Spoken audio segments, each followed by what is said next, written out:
साताऱ्यात धनुष्यबाण्यावरूनच जुंपली झाली आहे. पालकमंत्री शंभूराज देसाई विरुद्ध आमदार महेश शिंदे संघर्ष सवाट्यावर आलाय. शिवसेनेच्या गोटात राजकीय भूकंप झाला आहे. सविस्तर सांगतो. महाराष्ट्राच्या राजकीय पटलावर नेहमीच लक्षवेधी ठरणाऱ्या साताऱ्याच्या राजकारणात आता एप्रिल 2026च्या कडक उन्हापेक्षाही राजकीय वातावरण जास्त तापले आहे.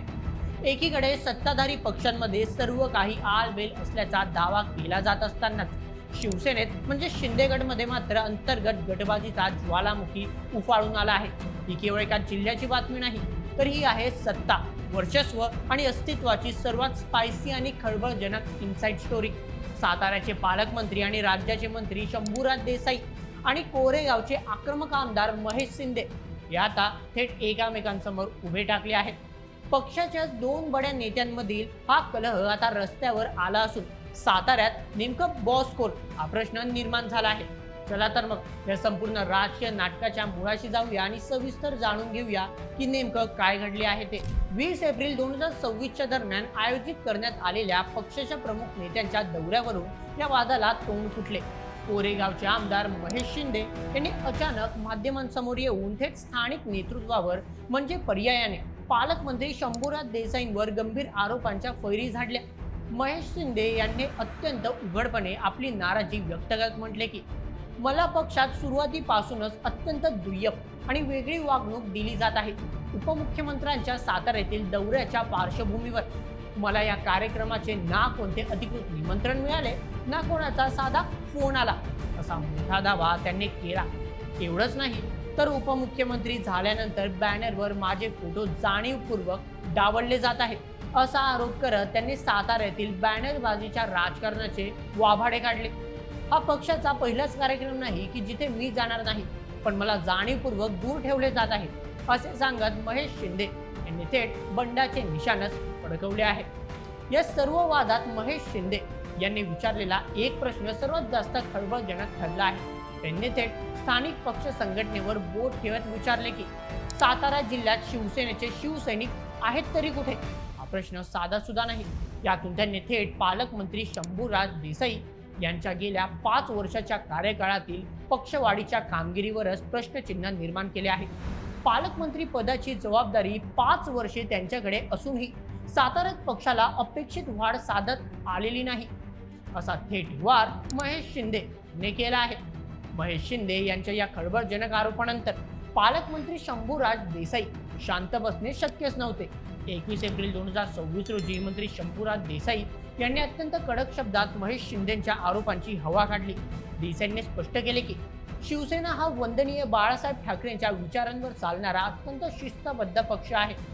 जेव्हा पक्षाच्या मुख्य नेत्यांचा दौरा असतो तेव्हा कोणालाही VIP निमंत्रण किंवा वेगळे आमंत्रण देण्याची पद्धत आमच्यात नाही.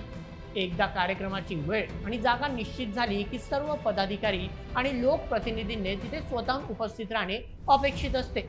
बॅनरवर फोटो नसल्याच्या मुद्द्यावरही त्यांनी थेट उत्तर दिले.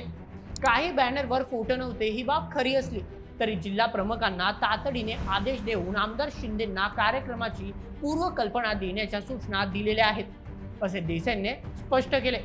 शिवाय आपण स्वतः अनेक बैठकांमध्ये आमदार शिंदे उपस्थित आहे का याची जातीने चौकशी केल्याचा दावाही त्यांनी केला.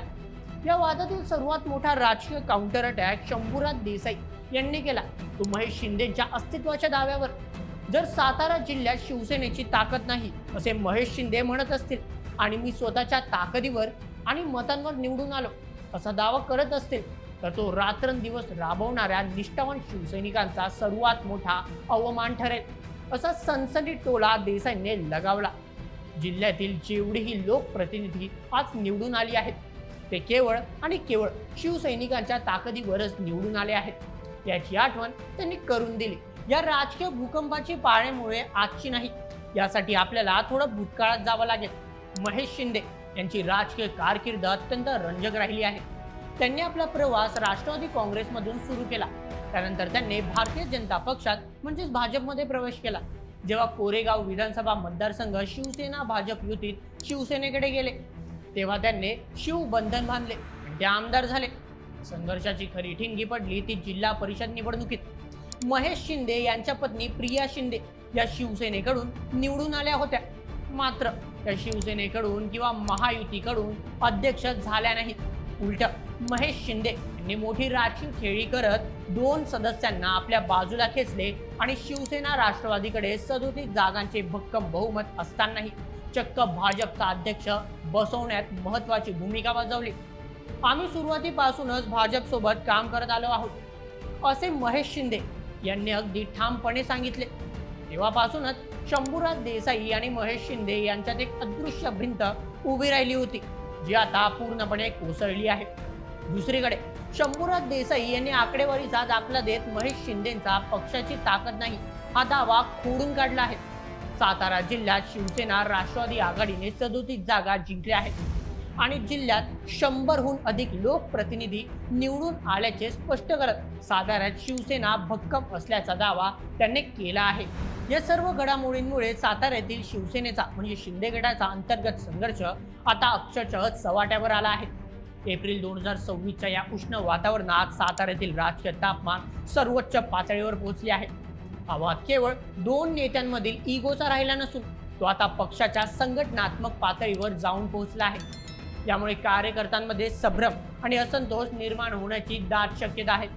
आगामी निवडणुकांच्या पार्श्वभूमीवर ही फूट पक्षासाठी अत्यंत आव्हानात्मक आणि नुकसानदायक ठरू शकते। थोडक्यात सांगायचे तर साताऱ्याच्या आखाड्यात आता आमने सामनेची राजकीय कुस्ती रंगली आहे। एकीकडे पालकमंत्री शंभूराज देसाई हे पक्षाची शिस्त आणि शिवसैनिकांचा सन्मान या मुद्द्यांवर किल्ला लढवत आहे, तर दुसरीकडे आमदार महेश शिंदे हे आपल्याला मिळणारी सावत्र वागणूक आणि स्थानिक राजकारणातील आपले वर्चस्व यावरून आक्रमक झाले आहेत। आता या संपूर्ण वादात राज्याचे उपमुख्यमंत्री आणि पक्षाचे पक्षश्रेष्ठी नेमकी काय भूमिका घेणार? शंभूराज देसाईंच्या पाठीशी ठाम उभे राहणार की महेश शिंदेची नाराजी दूर करण्यासाठी काही नवी राजकीय खेळी खेळणार? हे पाहणे अत्यंत रंजक ठरणार आहे। साताऱ्यातील हा राजकीय वणवा इथे शमणार की संपूर्ण महाराष्ट्राच्या राजकारणात याचे पडसाद उमटणार? तुमचे काय मत मला कमेंटमध्ये नक्की सांगा आणि अशाच व्हिडिओसाठी सबस्क्राईब करा बोल MH आपल्या YouTube चॅनलला। धन्यवाद।